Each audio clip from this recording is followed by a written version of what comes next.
Hello everyone, সব কেমন আছো? শালার মশা, শালা তুই আমাকে কামড় দিবি? হ্যাঁ, এত বড় মশা। বাঁচাও বাঁচাও। আরে বাবা, বল বাবা। কি? কেউ বাঁচাও, বাঁচাও। ব্রেকিং নিউজ, দেশের আনাচে কানাচে ছড়িয়ে পড়েছে মশা, যেগুলো মানুষের মাঝে এসে মানুষকে উঠিয়ে নিয়ে যায়। এটাই কি দুনিয়ার শেষ সময়? ভাইয়া ভাইয়া আমাকে বাঁচাও, ভাইয়া আমাকে মশা নিয়ে যাচ্ছে, ভাইয়া আমাকে বাঁচাও। আরে আমার ভাই, আরে মশা আমার ভাইকে নিয়ে যাস না, আরে মশা আমার ভাইকে নিয়ে যাস না, ছেড়ে দাও আমাকে। আরেকটা আনো, ছেড়ে দাও আমাকে, ছেড়ে দাও। দাঁড়াও, আমার ভাইকে কিছু করো না প্লিজ, ছেড়ে দাও। আরে ওকে যদি ছেড়ে দেয় তাহলে আমার বস আমাদের ছাড়বে না।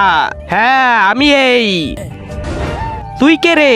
আমি অনেক বড় বিজ্ঞানী, অনেক বড় বিজ্ঞানী। আর এই মশাদের আমিই তৈরি করেছি।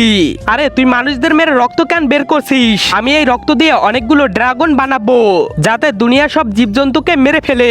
তারপরে এই দুনিয়াতে আমি রাজত্ব করব, শুধুই আমি। আরে বাবা, ও তো অনেক ভয়ঙ্কর। এখন আমি কি করব? পেয়েছি। তার আগে তুমি যদি ইন্ডিয়ান হও তাহলে লাইক করো, আর যদি বাংলাদেশি হও তাহলে লাইক সাবস্ক্রাইব দুইটাই করো, আর কমেন্টে তুমি যে দেশে সে দেশের পতাকাটা দিয়ে যাও। তুমি এই পুরো দুনিয়াতে একাই রাজত্ব করবে। হ্যাঁ, আর কাউকে জীবিত ছাড়বে না। হ্যাঁ, আমাকেও মেরে ফেলবে। হ্যাঁ, আর এই মশাদেরও মেরে ফেলবে। হ্যাঁ, দেখো মশা ভাই, তোমাদের মারতে চায়। যদি তোমরা বাঁচতে চাও তাহলে এই বিজ্ঞানীকে মেরে ফেলো। হ্যাঁ, একদম ঠিক কথা বলছো। ভাইয়েরা শুনো, ওকে ছাড়ো আর ওই বিজ্ঞানীকে ধরো। আরে শালা, তুই আমার মশাকে আমারই বিরোধী বানিয়ে দিলি। আরে মশা আমাকে মেরো না, ধর শালাকে।